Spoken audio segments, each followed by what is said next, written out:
On croit souvent que les chats sont froids, distants, presque indifférents à ce qui nous entoure. Pourtant, ceux qui vivent au quotidien avec un chat savent qu'il ressent, qu'il observe, et surtout, qu'il réagit à nos émotions. Il perçoit la colère dans le ton de notre voix, le changement dans notre attitude, notre regard qui se détourne après une bêtise ou un comportement déplacé. Et dans ces moments-là, il n'est pas rare qu'il cherche, à sa manière, à rétablir l'équilibre. Un des comportements qui peut traduire une forme de pardon, c'est lorsqu'il s'approche lentement de toi, la tête basse, les oreilles légèrement tournées vers l'arrière. Il ne saute pas dans tes bras. Il ne vient pas réclamer avec insistance. Non, il s'installe simplement à proximité, comme s'il attendait que tu l'acceptes à nouveau dans ton espace. Il t'envoie un message clair. Je suis là, est-ce qu'on est bien, toi et moi? Il arrive aussi qu'il t'observe à distance, de manière insistante mais douce. Il ne cligne pas des yeux comme d'habitude. Il reste là, silencieux, jusqu'à ce que tu le regardes à ton tour. Et parfois, ce simple échange de regards suffit à briser la barrière de tension. C'est un petit rituel invisible, mais puissant. Certains chats vont même plus loin. Ils te suivent dans chaque pièce, s'assoient juste à côté sans rien demander. Pas de miaulement, pas de caresse, juste une présence. Une façon de dire « Je suis encore là pour toi ». Ces gestes peuvent paraître anodins. Et pourtant, ils traduisent un effort de leur part. Parce qu'un chat qui a blessé, dérangé ou créé un malaise, le sent. Et même s'il ne comprend pas nos règles humaines, il cherche à réparer le lien. Si tu veux apprendre à reconnaître ces signes et à répondre à leur façon, abonne-toi à Minou Curieux et active la cloche. Tu verras ton chat sous un tout nouveau regard. Il existe chez les chats une manière très particulière de se faire pardonner, celle d'offrir un cadeau. Bien sûr, ce n'est pas un bouquet de fleurs ni une lettre d'excuses, mais dans leur langage, t'apporter un jouet, une boule de papier, ou même une proie trouvée dehors, c'est un acte symbolique. Cela peut paraître déroutant, voire désagréable quand il s'agit d'un insecte ou d'une souris, mais il faut le voir pour ce qu'il est, un geste de reconnexion. Ton chat te donne quelque chose qu'il juge important, parce que tu es important pour lui. Ce comportement est souvent mal interprété. Beaucoup croient que le chat veut t'impressionner, ou montrer ses talents de chasseur. Mais lorsqu'il dépose cet objet juste devant toi, te regarde, puis s'éloigne doucement ou attend ta réaction, cela traduit une volonté claire de rétablir le lien. C'est un moyen primitif mais profondément sincère d'exprimer une forme de regret ou d'apaisement. Un autre signe que les chats utilisent lorsqu'ils sentent une distance émotionnelle, c'est le contact physique doux, presque cérémonial. Ce n'est pas une demande de caresse classique. C'est un frottement délicat contre la main, l'épaule, ou même le visage. Un geste lent, silencieux, parfois accompagné d'un clignement des yeux ou d'un léger ronronnement. En venant déposer ses phéromones sur toi, il te réintègre à son monde, il te marque à nouveau comme proche. Et puis, il y a ce comportement que beaucoup reconnaissent mais qu'ils ne comprennent pas toujours, le chat qui te suit dans chaque pièce. Tu vas dans la salle de bain? Il est là. Tu changes de pièce? Il te suit sans bruit, sans miauler, juste pour rester à proximité. Ce n'est pas une simple curiosité. C'est une présence calme, presque collante, qui signifie « Je ne veux pas que tu sois loin. J'ai peut-être mal agi. Je veux rester près de toi. » Certains vont même jusqu'à se coucher sur toi, ou très près, sans chercher à jouer, sans agitation. Juste cette chaleur partagée, comme une offrande silencieuse. Et s'il te lèche doucement la main ou le bras, un comportement réservé aux membres de confiance dans le monde félin, alors tu peux être sûr que ton chat te demande pardon à sa manière, avec tout ce qu'il a de plus sincère. Il arrive aussi que ton chat cherche à se faire pardonner d'une manière encore plus subtile, en venant s'allonger contre toi, ou tout près, sans chercher le contact direct. Il ne te regarde pas forcément dans les yeux. Il s'installe simplement dans ton espace, le plus calmement possible, comme s'il voulait dire « Je suis là, et je ne bougerai pas tant que tu n'es pas apaisé. » C'est une façon de faire profil bas, de se rendre petit, de partager un moment de paix sans mots, sans gestes excessifs. Ce comportement est souvent visible après un incident. Une dispute, un moment de stress, une tension que ton chat a perçue. Au lieu de s'enfuir ou de s'isoler, il choisit de rester près de toi.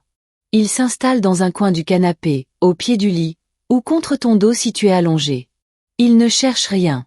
Il attend. Il t'offre sa présence comme un baume invisible, comme une main tendue. C'est sa manière silencieuse de te dire qu'il tient encore à toi, malgré le malaise. Autre comportement chargé de sens, le léchage doux. Pas le léchage énergique qu'il réserve parfois à ses jouets ou à son pelage, non. Un léchage précis, presque cérémonieux, souvent dirigé vers ta main, ton bras, ou même ton visage si tu es proche. Ce n'est pas un simple acte d'hygiène. C'est un comportement hérité des interactions entre chats très proches, qui se toilettent mutuellement pour renforcer leur lien social. Quand ton chat te lèche ainsi, il ne te nettoie pas. Il t'accepte à nouveau dans son cercle de confiance. Il apaise, il rassure, il exprime un sentiment profond de connexion. Et quand ce léchage intervient après une situation conflictuelle, il devient encore plus fort de sens.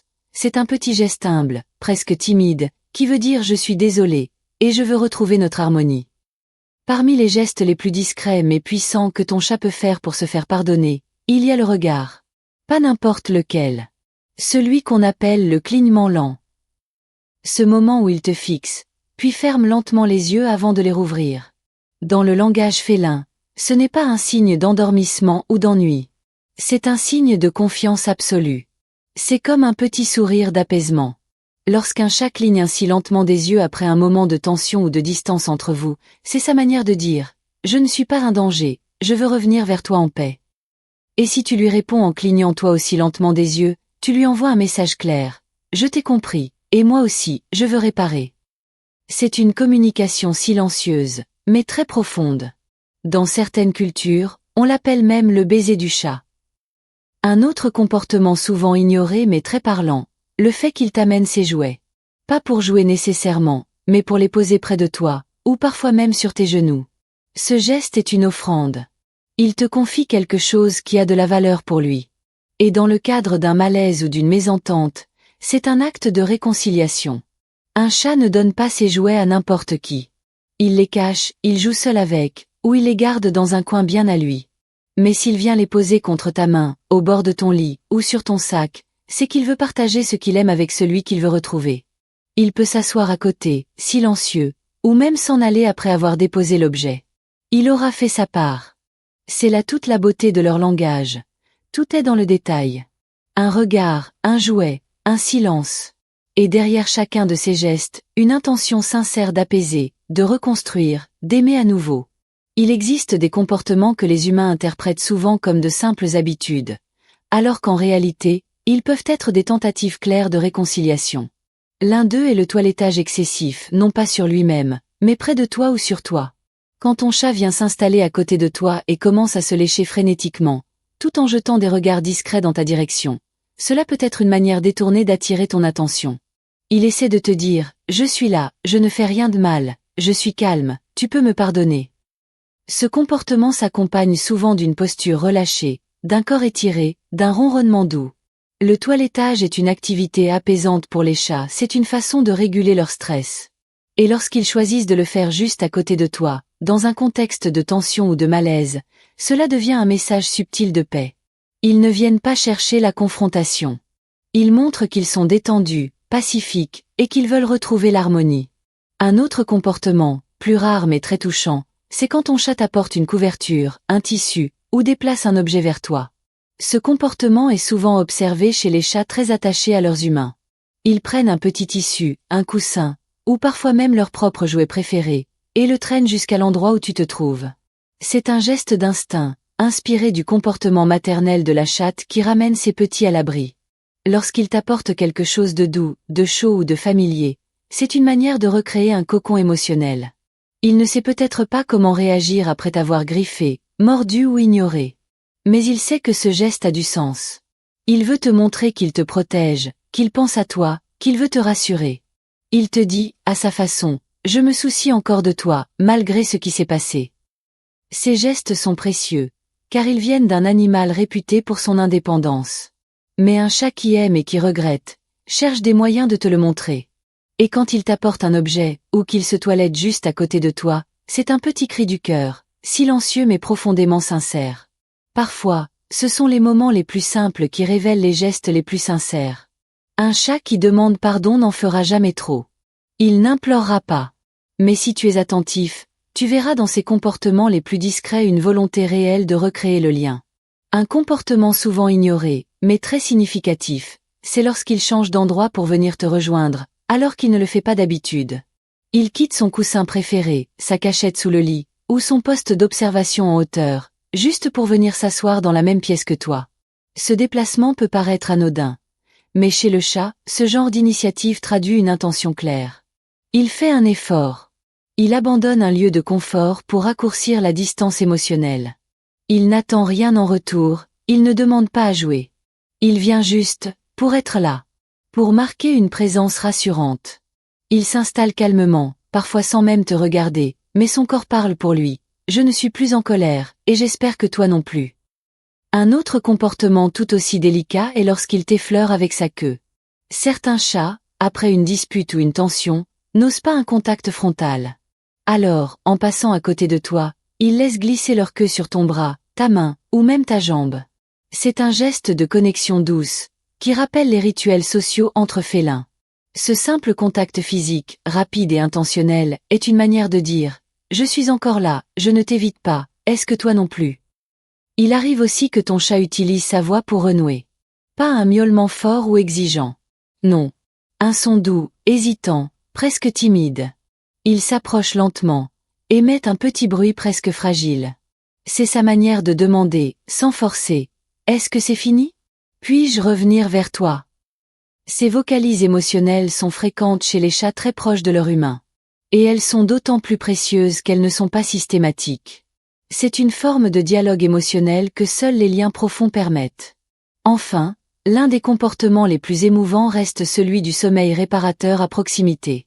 Certains chats, même très indépendants, vont venir dormir à côté de toi, voire sur toi, après un moment de conflit ou de malaise. Ce n'est pas une simple recherche de chaleur. C'est un message. Dormir est pour eux un acte de vulnérabilité. En venant se poser contre toi alors que le lien a été fragilisé, ils montrent une confiance restaurée, ou du moins, en reconstruction. Ils s'offrent à toi dans un moment de calme absolu. Ils attendent, silencieusement, que tu comprennes ce que leur présence signifie. Je t'aime toujours, et je te fais encore confiance. Savoir lire tous ces gestes, c'est faire un pas immense dans la relation que tu entretiens avec ton chat. Parce que lui, même s'il ne comprend pas toujours nos codes, cherche des moyens de se faire comprendre. Il t'observe, il s'adapte, il s'excuse à sa manière. Et si toi aussi, tu prends le temps d'apprendre son langage, alors votre lien deviendra plus fort, plus profond, plus harmonieux. Et si cette vidéo t'a aidé à voir ton chat autrement, abonne-toi à Minou Curieux, active la cloche, et continue d'explorer ce merveilleux monde du comportement félin avec nous. Tu ne regarderas plus jamais ton compagnon comme avant.